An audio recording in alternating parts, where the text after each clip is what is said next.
멀스터치 한지연 기자와 알아보겠습니다. 안녕하세요. 안녕하세요. 네. 한 기자님 오늘 어떤 소식 들고 나오셨습니까? 일단 첫 번째 카카오페이 얘기 좀 해볼게요. 어제 이제 상장을 했는데 네. 어제 분위기부터 좀 전해주시죠. 네, 어제 이제 공모가 9만 원보다 2배 이상 네. 가격으로 이제 마감을 했는데 시초가가 공모가의 2배인 18만 원, 여기에 7.22% 더 얹어서 19만 3천 원에 거래가 마쳤습니다. 야. 주가 상승률만 보면 114.44%, 한 주당 수익은 10만 3천 원 이렇게 됐는데요. 시초가는 공모가의 2배, 따상 갈 거다 뭐 이런 약간 그 기대감 뭐 이런 게 있었지만 따블은 있었지만 상한가는 없었다. 이렇게 보면 상한가 30%죠. 네, 네. 160%까지 올라 이제 따상으로 보는데 네. 요거는 달성하지 못했고요.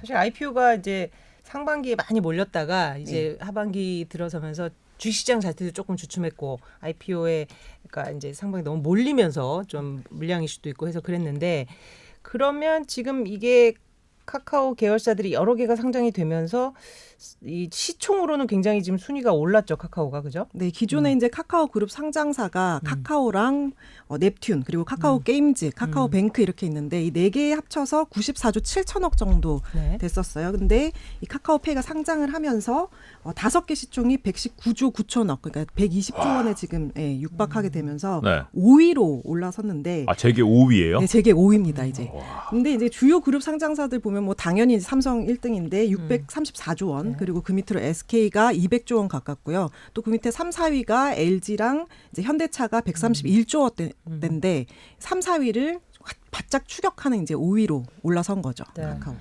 규제 이슈가 있었음에도 일단은 이제 계열사들이 워낙 많고 그 그쵸. 계열사 중에 상당수가 이제 상장을 하기 시작하면서 이 정도로 몸집을 불렸네요. 그죠? 야, 이 직원들 그 주식 받은 직원들 좀 있을 거 아니에요. 그렇죠. 카카오. 네네. 임직원들한테 그 지금 부여한 스톡 옵션 중에서 네. 아직 행사되지 않은 수량이 560만 주 되는데 네.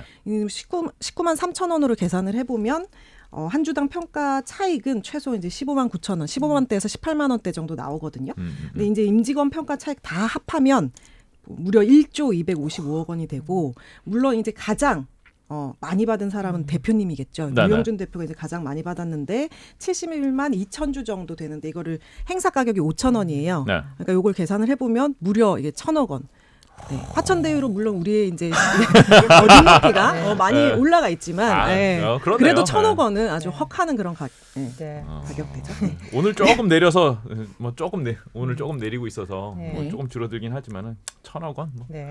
간단하네요. 그렇게 생각하니까. 네, 뭐 이제는 뭐 사실 규제 이슈가 부각되면서 카카오 계열사들이 어떤 시장 가치를 평가받느냐에 대한 관심도 있었는데 일단 향후에 이제 카카오페이가 어떤 뭐 이제 뭐 영업을 하느냐 실적을 내느냐에 따라서 이제 달라겠지만 향후 어떤 기업 가치 전망이랄까 좀 전망을 해주시면 네, 어떨까요? 카카오페이가 이제 핀테크 국내에선 처음으로 핀테크 제가 왜 F 발음을 강조를 하냐면 파이낸스 테크놀로지 해가지고 네. 핀테크. 핀테크 네. 네, 카카오페이가 이제 기존에 없었던 이제 사업 모델인데 그래서 이제 기존 금융사들이랑 이게 바라보는 시각이 좀 달라야 된다. 그래서 가치 평가가 쉽지 않다. 이런 말들이 많이 나오고 있어요. 그래서 처음에는 이제 상장 전에는 주당 8만 원에 못 미치는 가격을 보고 있었는데 이걸 지금 훌쩍 넘었잖아요. 네. 그래서 이제 뭐 시총도 KB금융이 23조 원인데 이걸 지금 넘어서고 있고. 그래서 뭐 KB보다 진짜 더 가치가 있느냐 뭐 이런 고평가 논란도 지금 가시지 않고 있는데 플랫폼 사업자가 금융 사업자가 가지는 이 확장성, 성장성 있잖아요. 그래서 이런 파급 효과 때문에 더 높은 가치를 부여할 수 있다는 시각도 있어서 결국 뭐 시총 40조 원까지 갈 거다 이런 예측도 나오고 있습니다. 그러면은 이제 카카오 그룹이 네. 엄청 커지는 거죠. 순위가 이제 3위권 안으로 들어오는 거잖아요. 하지만 또 볼 이슈도 있어요. 이제 카카오뱅크 페이 같은 경우도 그렇고 이제 기존에 어떤 그 보험업 등록을 해야지 어떤 보험 중개라든지 이런 걸 할 수 있게 만드는 어떤 규제 이슈는 상존하고 있어서 이거는 조금 더 이 기존 그 KB증권이라든지 기존 어떤 대형 금융사를 넘어서는 가치가 과연 맞느냐라는 논란은 또 이제 계속 될 것 같습니다. 네. 다음 이슈 좀 짚어보겠습니다. 이거는 사실 미국에서 먼저 시작된 그 일할 사람이 없다라는 이슈. 그렇죠? 이제 코로나가 많이 이제 회복이 돼가지고 이제 정상화를 막 밟아야 되는데 일할 사람이 없다라는 구직난. 문제. 그렇죠. 아, 구인난. 그러니까 구인 구직이 지금 동시에 발생하는 이 미스매치 현상이 굉장히 극대화되고 있는 현상인 것 같아요. 우리나라에서도 지금 이런 현상이 벌어지고 있는데 네. 한지영 기자가 어제 직접 취재했잖아요. 저 방금 네. 뉴스에 리포트 나가던데. 네. 네, 네. 근데 이제 뭐 식당가 뭐 위드 코로나 돼서 정말 식당가 사람 많아졌냐 네. 나가봤더니 정말 많아지고 음. 이게 되게 이색적으로 다가오는 장면이 있었는데 네. 8명이 같이 밥을 먹고 있는 장면을 아, 제가 오랜만이네요. 보고 이게 지금 뭐 다 풀렸지만 인원 제한이 풀렸음에도 불구하고 제가 옆에 있는 사람한테 야 8명이서 밥 먹어 저기 테이블 막 이렇게 되더라고요. 그만큼 이제 조금 약간 어색한 느낌도 좀 있고 막 그랬었는데 아무튼 뭐 1년 2개월 만에 지금 영어 시간도 풀리고 인원도 풀리고 지금 그런 상황에서 음식점 사장님들은 당연히 반색할 만한데 근데 이렇게 손님이 많아져서 더 일할 사람이 많아져야 되는데 지금 현실은 일할 사람을 지금 못 구해서 발을 동동 구르고 있는 그런 상황입니다. 발을 동동이라는 제가 표현을 썼는데 실제로 이제 골목 상권에서 상인들을 취재해 보니까 그러니까 두 집 걸러 한 집에 그 안내문이 붙어 있어요. 알바 구함. 알바 구함, 뭐 주방 구함, 뭐 이런 맞아요. 안내문이 붙어 있고 알바 천국 같은 그런 일자리 사이트 이런 데서도 진짜 뭐 구인 광고 쏟아지고 있는데 다들 이제 의견이 일할 사람 없어서 좀 팁 좀 가르쳐 달라 뽑는 팁 좀 이렇게 얘기를 하고 있고요. 아, 합격 팁이 아니라 뽑는 팁. 네, 뽑는 팁.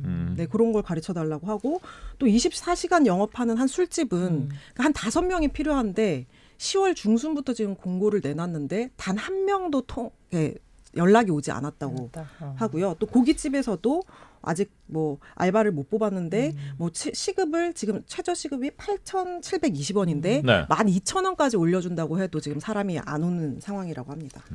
왜 부족한 건가요? 사실 뭐 일할 사람이 없다는 것은 굉장히 좀 어색하게 들리고 보통은 우리가 일자리가 없다 이제 그런 부분에 대해서 많이 얘기를 했는데 특히 이제 알바 부족이 집중되는 현상은 왜 그럴까요?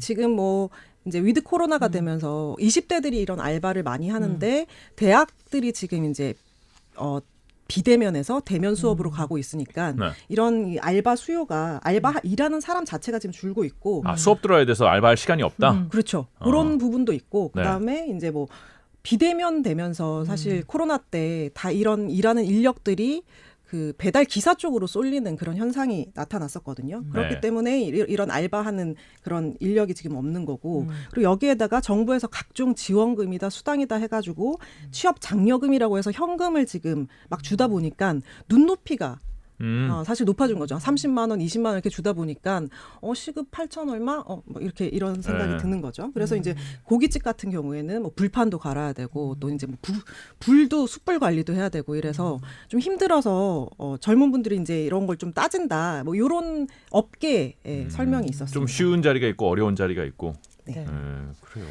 실제로 그러면은 그럼 반대로 또 이제 배달업은 코로나로 이제 극초 호황을 누렸었잖아요, 사실은. 네. 그러면 이제 조금 줄까요? 아니면 이미 배달로 이제 전환된 생활 패턴 때문에 계속 갈까요? 어떨까요? 확 줄었습니다. 아, 이게 그래요? 배달앱 배달이? 사용자 수만 봐도 네. 이 위드 코로나가 시작되기 전인 10월 3주차의 수치를 보면 주 사용자가 9월 첫 주에 비해서 100만 명 정도가 조금 줄어들었습니다. 영향이 있군요. 네. 배민, 쿠팡이츠. 네, 그 세계 이런 세계사를 상장사들은 아니지만은 안 좋겠네요. 네, 네. 실적으로는. 네. 그래서 이제 뭐 또 11월 되면 이제 11월에는 이제 이전에 못 잡았던 약속을 이제 폭발적으로 잡으면서 이제 배달 더욱 줄지 않겠냐 이런 예상이 드는데 진짜 이제 식당 앞에 서봤더니 예전에 저 이 취재를 했었는데 콜이 계속 울렸거든요. 근데 이번에는 뭐 30분 지났는데도 배달 기사 한 명 안 보였어요. 네. 그렇게 됐었고 그리고 이제 뭐 엄청 배달 기사 숫자가 예전에 늘어났잖아요. 네. 그러니까 근데 일감을 확 주니까 이게 단가가 콜 단가가? 네, 줄어들어서 배달 기사 표현에 따르면 이건 콜싸다. 콜싸라는 말 쓰는데 콜사망. 콜사망이나 이런 표현을 쓰시더라고요. 거기도 또 줄여서 쓰네요. 네. 따라가려면 대세입니다. 어려워요. 네. 10월 말에도 이제 배달이 줄었는데 그거보다 네. 30-40%더 줄은 것 같다 지금이 그렇게 얘기를 하시더라고요. 사실 진짜 이 코로나가 여러 가지 경제 현상을 일으키고 있지만 그 중에 하나가 이 어떤 비대면 업종의 이제 호황인데 네. 사실 위드 코로나로 다시 되면 어찌 됐던 간에 대면 업종이 조금 살아나면 그쪽도 이제 영향을 받을 것 같습니다. 사실 이 인력 문제는 오늘 저희가 그 연구원님 모시고 할 얘기가 또 맞닿아 있어요. 왜냐하면 미국 같은 경우가 이제 극도로 인력난이 심각해진 부분이 바로 노동자들. 이 운송 쪽이잖아요. 사실 네. 컨테이너를 도착하는 그 하역. 배에서 하역할 사람도 없고 하역한 거를 이제 대륙으로 안으로 나를 사람도 없고 이러면서 이제 물류난이 어떤 시작의 단초가 됐던 그런 이유인데 그런 부분까지 이제 같이 연구원님 모시고 얘기를 나눠보겠습니다. 오늘 한지원 기자 저 카카오페이 소식 그리고 일자리 문제 또 다음 주에도 좋은 소식 부탁드립니다. 감사합니다. 고맙습니다. 감사합니다.